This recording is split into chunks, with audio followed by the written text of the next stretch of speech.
नमस्कार, स्वागत है आप सभी का। आप देख रहे हैं डीडी न्यूज। मैं हूं आंचल गुलाटी गुंबर और देश का सबसे भरोसेमंद चैनल है डीडी न्यूज, जहां हम हाजिर हैं आपका आप पसंदीदा शो लेकर, जिसे हम कहते हैं न्यूज पंच। और ये कार्यक्रम बाकी कार्यक्रमों से कुछ अलग है, क्योंकि यहाँ पर हम सत्य और तथ्य की पड़ताल करते हैं, ग्राउंड जीरो पर जुड़ते हैं हमारे रिपोर्टर्स ताज़ा अपडेट के साथ। और यहाँ खबर को पेश करने के लिए हम जिस तरह से तमाम तकनीक का इस्तेमाल करते हैं वो अपने आप में अलग है। तो आइए सीधे रुक करते हैं इस वक्त की प्रमुख टॉप लाइंस की तरफ अभी के न्यूज पंच में।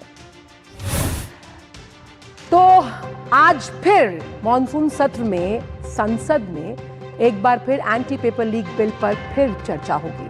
और अब आज विपक्ष से कितने तैयार हैं राहुल गांधी, ये हम सब देखेंगे। तो आज इस बड़ी खबर पर रहेगी विस्तार के साथ नजर। इसके बाद बात होगी कि जिस तरह से जंतर मंतर पर जो विरोध प्रदर्शन किया गया था, इसमें कुछ खूंखार अपराधी भी शामिल थे। और ये चौंकाने वाला जो खुलासा हुआ है दिल्ली पुलिस ने किया है, इस पर भी विस्तार से होगी बातचीत। और फिर बात करेंगे पड़ोसी देश नेपाल की कि कैसे वहां पर इतिहास रचा गया है। भारतीय रेल वहां पर पहुंची है, कंटेनर ट्रेन जिसे हम कहते हैं, और कैसे अब ये कनेक्टिविटी के लिहाज से प्रतिस्पर्धा को आगे बढ़ाएगी।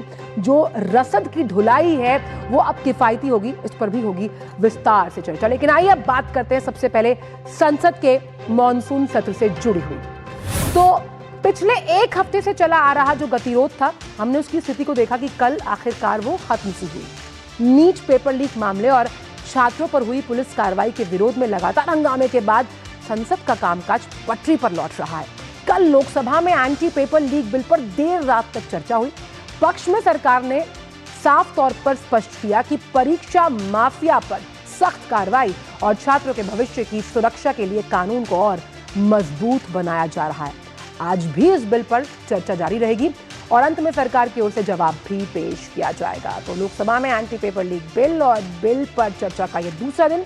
आप ये समझिए कि सरकार की जो इच्छा शक्ति है इस बिल के लिए, वो इस बात की तस्दीक करते कल 9 घंटे तक मैराथन जो है चर्चा रही। आज राहुल गांधी जो नेता प्रतिपक्ष है वो अपनी बात रखेंगे और कई सांसद इसमें अपने तर्क और वितर्क देंगे। अब अहम सवाल ये कि जब हमने कल संसद के मॉनसून सत्र में देखा कि जो युवा सांसद हैं जहां पर वो इस बिल पर बोलते हुए नजर आए, तो कई बेहतरीन तस्वीरें संसद से आई। संसद यानी लोकतंत्र का वो मंदिर जहां पर चर्चा विमर्श किया जाता है, और ये चर्चा और विमर्श एक सार्थक बहस को गति देते हैं। तो आइए आपको सुनाते हैं कि आखिरकार जब ये चर्चा चल रही थी तो अनुराग ठाकुर जो हैं उन्होंने इस पर क्या कहा और किस तरह से उन्होंने कहा कि फुल प्रूफ इलाज किया गया है। किनका? पेपर माफियाओं का। आइए आपको सुनवाते हैं।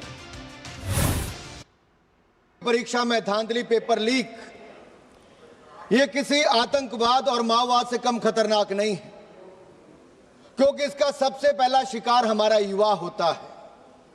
और अपने देश के युवाओं से मैं कहना चाहता हूं, इस पेपर लीक की बीमारी का इलाज भी हम करेंगे, मुकम्मल करेंगे, क्योंकि हर मर्ज की दवा हमें मोदी सरकार में ही मिली है।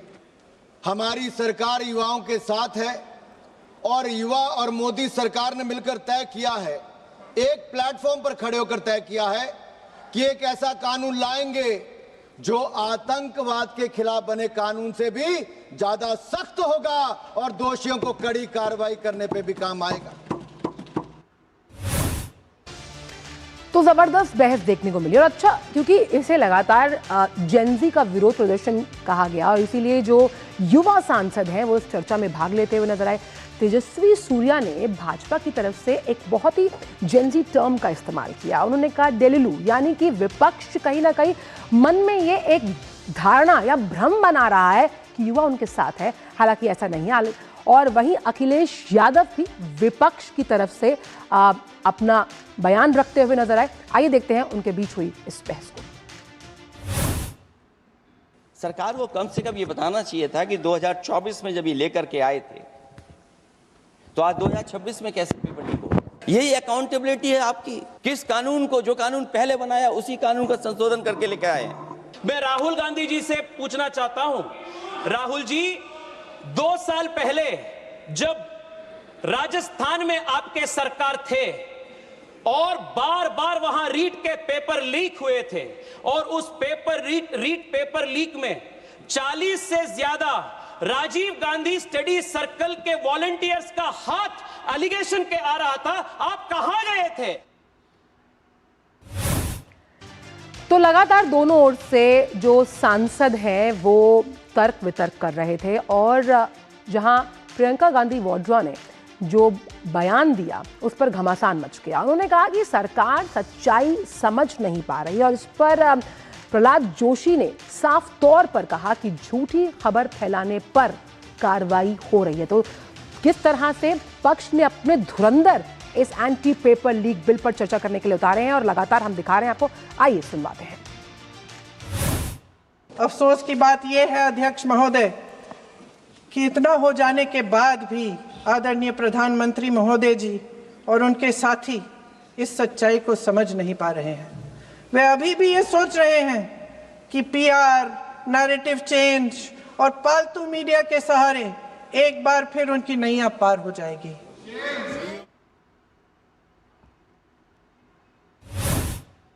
प्रियंका जी को ऑथेंटिक करना चाहिए, ऑथेंटिकेट करना चाहिए और जो मिस इन्फॉर्मेशन कर रहे हैं, नहीं तो मिस इन्फॉर्मेशन के लिए कार्रवाई करना चाहिए सर। ये क्या कुछ भी बोल के चल सकते हैं क्या?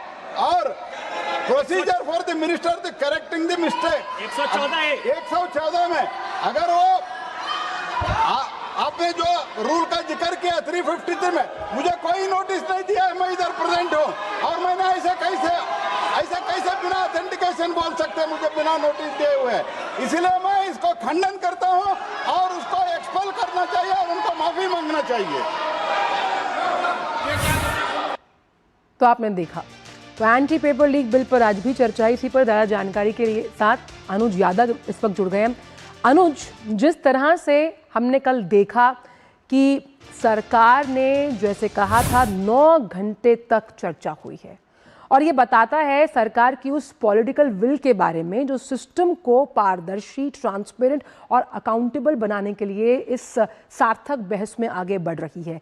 और लगातार जो विपक्ष है उसके पास सिर्फ तर्क के साथ कोई सत्य को स्थापित करने की बात नहीं है। लेकिन आज क्या राहुल गांधी पूरी तैयारी के साथ उतरेंगे? देखिए, बिल्कुल आज नेता विपक्ष हैं वो आज अपना लोकसभा के अंदर अपना भाषण रखेंगे, अपनी बात को रखेंगे। लेकिन हाँ, ये बात ज़रूर है कि पेपर लीक जैसे गंभीर मुद्दे पर विपक्ष की तरफ से आंचल जो एक सार्थक बहस का संदेश जाना चाहिए था वो तो कल की बहस में दिखाई नहीं दिया और सत्ता पक्ष ने बार बार यही आरोप लगाया कि जो विषय है उस विषय पर विपक्ष ना बोलते हुए बार बार वो दूसरे मुद्दों को उठाता रहा। हालांकि लोकसभा अध्यक्ष को भी इस पर कई बार इंटरवीन करना पड़ा। लेकिन सबसे बड़ी बात यही है कि सड़कों पर तो विपक्ष युवाओं के मुद्दों की बात करता है, लेकिन जिस सदन से ये कानून संशोधन होगा, इस कानून को और ज़्यादा कड़ा और मजबूत बनाया जाएगा, आखिर वहाँ पर विपक्ष इन मुद्दों पर चर्चा करता हुआ नज़र क्यों नहीं आता? क्योंकि सबसे बड़ी बात है कि एक जो संदेश आज देश के युवाओं के, उनके भविष्य और उनके हितों में देश की संसद से जाना चाहिए विपक्ष की ओर से कि इस कड़े कानून को बनाने में विपक्ष की भी भूमिका होनी चाहिए, उनका भी सहयोग होना चाहिए।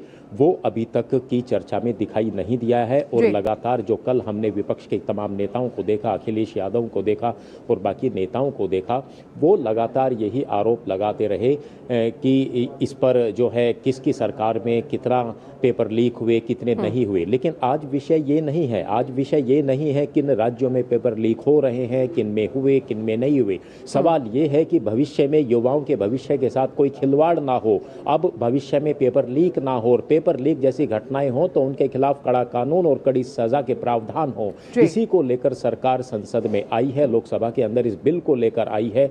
निश्चित तौर पर आज इस बिल को पास कराने की कोशिश सरकार करेगी क्योंकि नेता विपक्ष भी इसमें नेता विपक्ष भी अपनी बात रखेंगे और जो सरकार है वो भी इस चर्चा का जवाब देगी और इसको पास कराने की कोशिश की जाएगी। लेकिन सबसे बड़ी बात जो विपक्ष पर लगातार इस चर्चा से पहले भी लग रही थी और आज फिर चर्चा के दौरान लग रहे हैं वो यही है कि विपक्ष इस मुद्दे पर सिर्फ और सिर्फ राजनीति कर रहा है, सार्थक बहस नहीं। ये सेलेक्टिव आउटरीच क्यों है विपक्ष का? क्योंकि आप एक मजबूत विपक्ष का उदाहरण नहीं दे रहे, जहां पर लोकतंत्र के इस मंदिर में सार्थक बहस का माहौल होना चाहिए। उस लिहाज से इस मुद्दे पर कहीं ना कहीं उनका नैरेटिव सेलेक्टिव है। देखिए आंचल, सबसे बड़ी बात है कि विपक्ष का, चाहे आप कोई भी राजनीतिक दल, चाहे आप सपा की बात करें, कांग्रेस की बात करें, उनके पास अपने कोई मुद्दे नहीं हैं। और हमने तो पिछले कई वर्षों से देखा है, और ख़ास तौर से जब संसद का कोई सत्र चलता है उसमें हमने देखा है कि वो दूसरों के मुद्दों को उठाते हैं, दूसरों के मुद्दों पर राजनीति करते हैं, दूसरों के कंधों पर बंदूक चलाने की कोशिश करते हैं, चाहे वो किसानों के मामले रहे हों, चाहे वो युवाओं के मामले रहे हों। कांग्रेस का अपना वो कौन सा मुद्दा है जिसको लेकर वो सड़कों पर निकलती है या जिसको लेकर वो संसद के अंदर बात करती है? दूसरे को के मुद्दों को हथियाना, उन पर चर्चा करना, फिर हाउस को ना चलने देना, हंगामा करना, ये पिछले कई सत्रों से देखने को मिल रहा है। और कई बार तो इस पर प्रधानमंत्री नरेंद्र मोदी भी अपनी बात को रखते हुए संसद में कह चुके हैं कि सार्थक बहस और सार्थक मुद्दे अगर विपक्ष उठाएगा तो निश्चित तौर पर भविष्य में वो एक अच्छी राजनीति कर पाएंगे, उनकी पार्टी मजबूत होगी। लेकिन सबसे बड़ी बात यही है कि विपक्ष की जो भूमिका होनी चाहिए लोकतंत्र के अंदर, उस भूमिका पर वो सारे वो काम कर रहे हैं जिसमें जन आक्रोश विपक्षी दलों को जनता का झेलना पड़ता है। और हमने इन बातों को हमने कई बार देखा है कि जब कांग्रेस दूसरों के मुद्दों को हथियाने की कोशिश करती है तो कई बार युवा और किसान भी इस बात को हम देखते हुए नजर आते हैं कि वो ऐसे राजनीतिक दलों से दूरी बनाने की कोशिश करते हैं, और चाहे वो कोई अन्य दूसरे मुद्दे क्यों ना रहा हूं। लेकिन हाँ, फिलहाल बात यह है कि इस समय जो एक गंभीर मुद्दे पर चर्चा चल रही है, नकल के इसमें जो आपका पेपर लीक जैसे मामले होते हैं, इसमें निश्चित तौर पर विपक्ष की भूमिका अगर आज दूसरे दिन भी अगर एक अच्छी नहीं रहती है तो निश्चित तौर पर देश की जनता और युवाओं के सामने एक अच्छा संदेश नहीं जाएगा। लेकिन एक संदेश और हमने देखा कल संसद में, जिस तरह से जेनजी की टर्मिनोलॉजी का उपयोग करते हुए युवा सांसद अपनी बात रखते हुए नजर आए। हाँ, हमने साफ तौर पर सुना, ये कहा गया कि क्लॉक्ड इट, यानी कि अब ना पेपर बिकेंगे और ना ही भविष्य में पेपर लीक होगा, और इससे जो स्टूडेंट्स हैं उनके भविष्य से खिलवाड़ किया जाएगा। और विपक्ष के हर तर्क का तीखा जवाब देता हुआ नजर आया सरकार के पक्ष में जो चर्चा करने के लिए युवा सांसद उतारे गए थे।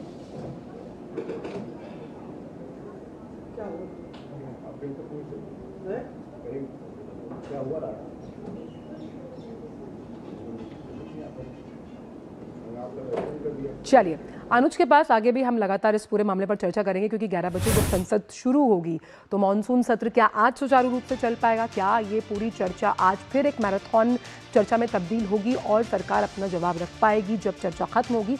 ये हम देखेंगे। बहुत बहुत शुक्रिया अनुज इन तमाम जानकारी को हमसे साझा करने के लिए। वक्त छोटे से ब्रेक का है, ब्रेक के उस पार आकर भी हम जो हमारी अगली टॉप लाइन है उस पर आपको लीड आउट देंगे। वक्त ब्रेक का।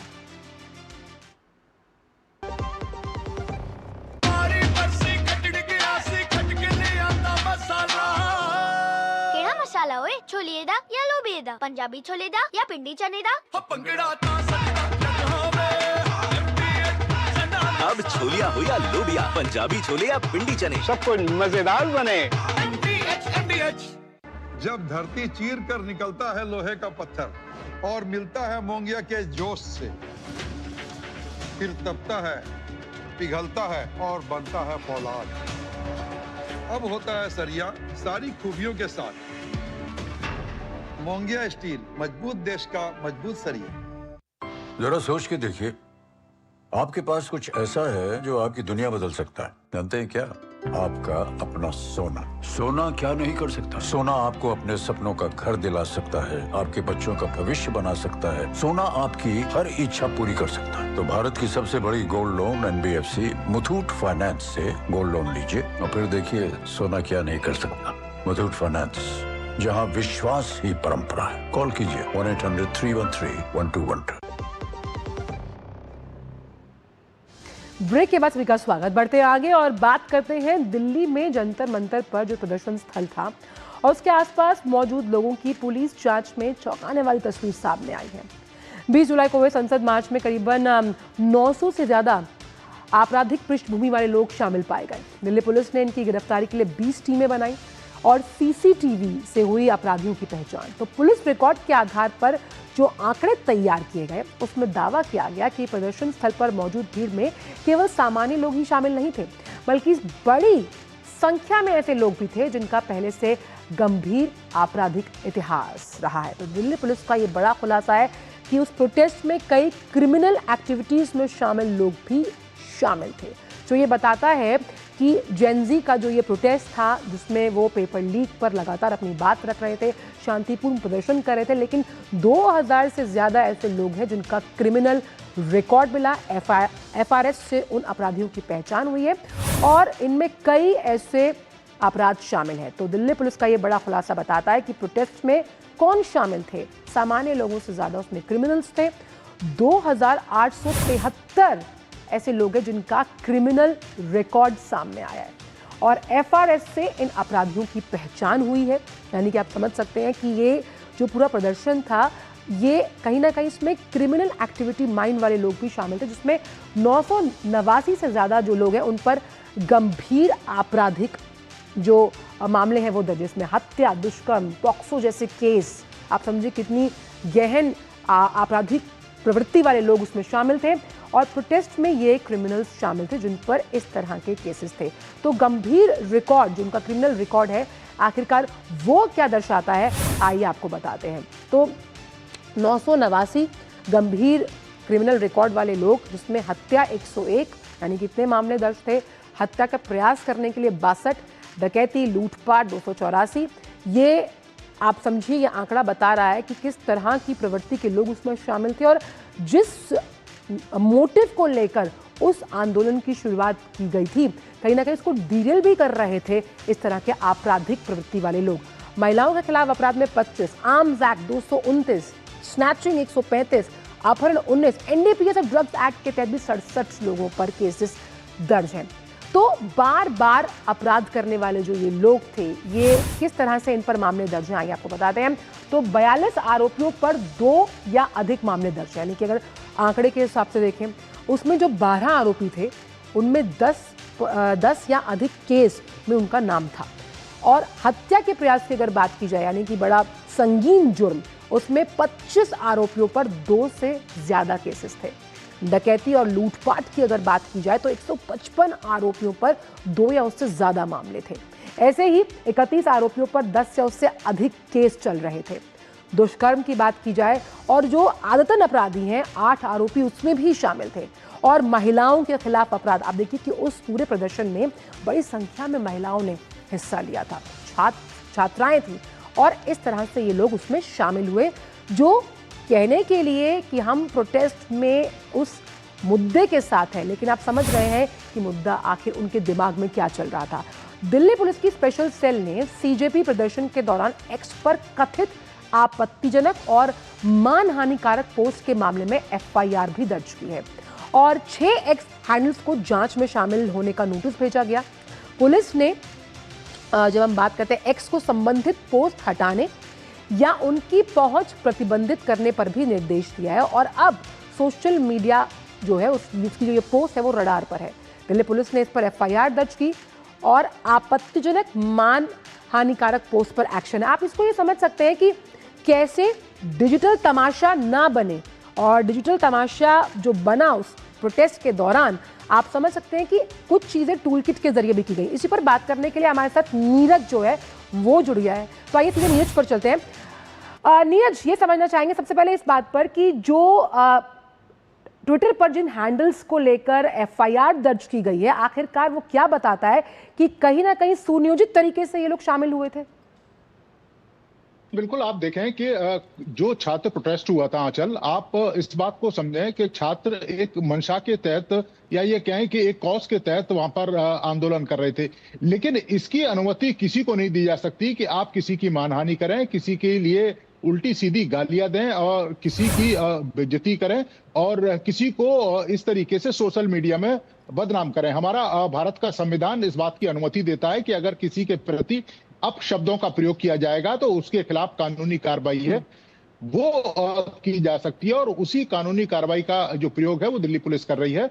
और जो एक्स हैंडल से इस तरह की आपत्तिजनक शब्दावली, आपत्तिजनक जो बयान दिए गए, उसी के तहत दिल्ली पुलिस ये कार्रवाई कर रही है। दूसरी सबसे बड़ी बात है कि आपने सही जिक्र किया कि 2800 से ज्यादा अपराधी वहां उस समय मौजूद थे और उसमें कई सारे अपराधी आदतन अपराधी हैं। आदतन अपराधी यानी कि जो बार बार अपराध करते हैं। और आप समझिए कि इतनी बड़ी संख्या में वहां पर युवा और इसके अलावा युवतियां मौजूद थी और ये अपराधी अगर वहां पर किसी बड़ी वारदात को अंजाम दे देते तो निश्चित तौर पर सीधा सीधा जो आरोप है वो दिल्ली पुलिस के ऊपर लगता कि दिल्ली पुलिस ने वहां पर पर्याप्त सुरक्षा नहीं की, दिल्ली पुलिस ने तमाम तरह के जो इंतजाम है वो नहीं किए।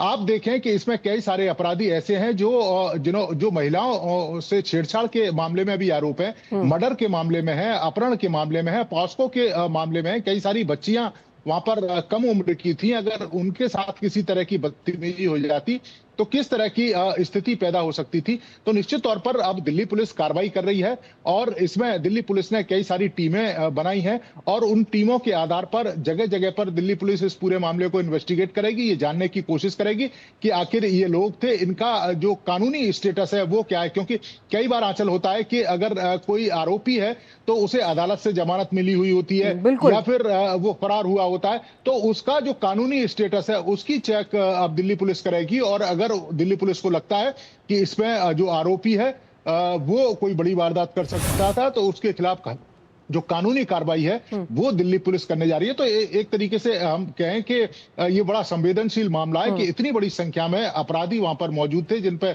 मर्डर के, अपहरण के, महिलाओं के साथ छेड़छाड़ के, पॉस्को के, रेप के, इस तरह के मामले थे। है खास तौर पर उनके लिए जिनकी आपराधिक पृष्ठभूमि रही है और ऐसे में ये 20 टीमें पता लगा पाएंगे कि आखिरकार क्या मंशा थी जब वो इस प्रोटेस्ट में शामिल हुए। बहुत बहुत शुक्रिया आपका नीरज इन तमाम जानकारियों को हमसे साझा करने के लिए। और आइए अब बात करते हैं भारतीय रेलवे की जिसने इतिहास रचा। अब इतिहास कैसे रचा गया आपको बताते हैं।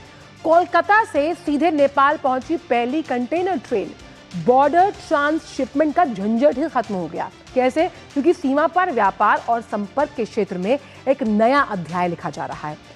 दोनों देशों के बीच सीमा पार माल ढुलाई अब पहले के मुकाबले अब अधिक तेज होगी, किफायती होगी और कॉम्पिटिटिव बनेगी। यानी कि अब जब आप सीमा पार करेंगे तो आपको ट्रेन बदलने की जरूरत नहीं है और नेपाल पहुंची है पहली कंटेनर ट्रेन। आखिरकार इससे क्या फायदा होगा और बॉर्डर ट्रांसशिपमेंट का झंझट कैसे खत्म होगा और कारोबार को कैसे बूस्टर डोज मिलेगा, आइए ये भी आपको बताते हैं अब ग्राफिक्स के जरिए। तो नेपाल तक अब रेल कनेक्टिविटी, भारतीय रेलवे ने इतिहास रचा। आप सच समझे, प्रधानमंत्री हमेशा कहते हैं कि दो देशों को पास क्या लेकर आता है, उसका कनेक्टिविटी के लिहाज से। ये पहली कंटेनर ट्रेन जो है जो कोलकाता से मालगाड़ी के रूप में रवाना हुई, ये विराटनगर तक चलेगी। 40 डब्बों वाली ये मालगाड़ी होगी। अब संशोधित प्रोटोकॉल के तहत इसका संचालन होगा। इससे दोनों देशों के संबंध मजबूत होंगे ट्रेड टाइज के लिहाज से। अब क्योंकि बात व्यापार की हुई है तो व्यापार को बूस्टर डोज कैसे मिलेगा आपको बता दें। क्योंकि यहां पर माल ढुलाई की हम बात कर रहे हैं, अब सीमा पार जो माल ढुलाई है वो आसान होगी, लागत घटेगी, कॉस्ट इफेक्टिव होगा और बॉर्डर ट्रांसशिपमेंट का झंझट खत्म होगा। सीधे चलते हैं अखिलेश सुमन के पास, हमारे साथ जुड़े हुए हैं। अखिलेश, ये जो इतिहास रचा है भारतीय रेल ने, ये कनेक्टिविटी के लिहाज से तो एक नया अध्याय लिख ही रहा है भारत और नेपाल के बीच में, लेकिन कैसे ट्रेड को बूस्टर डोज देता हुआ नजर आएगा? देखिए, ये सिर्फ भारतीय रेल के इतिहास ने एक नया अध्याय नहीं रचा है, बल्कि भारत और नेपाल के संबंधों में एक नया अध्याय जुड़ा है। और भारत और नेपाल के संबंध को ऐसा कहा जाता है एक ही परिवार के सदस्य हैं, रोटी बेटी का रिश्ता भारत और नेपाल के बीच में है। यहाँ के लोग वहाँ और वहाँ के लोग यहाँ बिना किसी वीजा पासपोर्ट के आते हैं। ऐसे में एक उनका सामान भी जाना उतना ही आसान होना चाहिए, यह बात लगातार महसूस किया गया। हालांकि सामान जाते रहे हैं वहाँ से, लेकिन ट्रकों से वो सामान जाते रहे, वो डायरेक्ट कंटेनर कैपेसिटी नहीं थी भारत और नेपाल के बीच में। उसके अलावा देखिए, नेपाल में जो बाहर से जो आयात होता है नेपाल में, मान लो कि भारत नहीं बल्कि किसी अन्य देश से उनको नेपाल में आयात करना होता है, तो वो भी पहले पश्चिम बंगाल जाएगा, कोलकाता के पोर्ट पे जाएगा, वहां से ट्रकों में माल लादा जाएगा, फिर नेपाल के चेक पोस्ट पे उसे उतारा जाएगा इधर भारतीय सीमा के अंदर, फिर उसकी जांच होगी और उसके बाद शुल्क जब देंगे तो उसके बाद नेपाल की सीमा के अंदर जाएगा। तो तो इसे दूर करने के लिए पहले एक इंटीग्रेटेड चेक पोस्ट भारत और नेपाल की सीमा पे बनाया गया था, और अब उसी इंटीग्रेटेड चेक पोस्ट की सफलता के बाद जो भारत में कोलकाता का जो पोर्ट है, उस पोर्ट से नेपाल के जो विराटनगर की जो कस्टम पॉइंट है नेपाल के अंदर, उस कस्टम पॉइंट तक सीधी ट्रेन सेवा होगी, कंटेनर सेवा होगी, जो ट्रेन में लाद कर कंटेनर जाएंगे, जो रास्ते में कहीं नहीं रुकेगा किसी जांच के लिए, और एक बार जो फी दी जाएगी वही फी प्रभावित होगी। तो निश्चित तौर पे यह एक बिना रुके अपने गंतव्य तक पहुंचेगी ये ट्रेन, और अब माल ढुलाई के लिए आपको अपना माल सीमा के पार उतारने की जरूरत नहीं है, वो सीधा पहुंचेगा। और यही कनेक्टिविटी की जो सफलता है, ये प्रगति है, दोनों देशों को और करीब लेके आएगी। बहुत बहुत शुक्रिया आपका अखिलेश, इन तमाम जानकारी को हमसे साझा करने के लिए। और फिलहाल न्यूज पंच में इतना ही, लेकिन इसी वादे के साथ आपसे मिलेंगे 2 बजे कुछ और नए मुद्दों के साथ। हमारी पूरी टीम को दीजिए अनुमति। नमस्कार।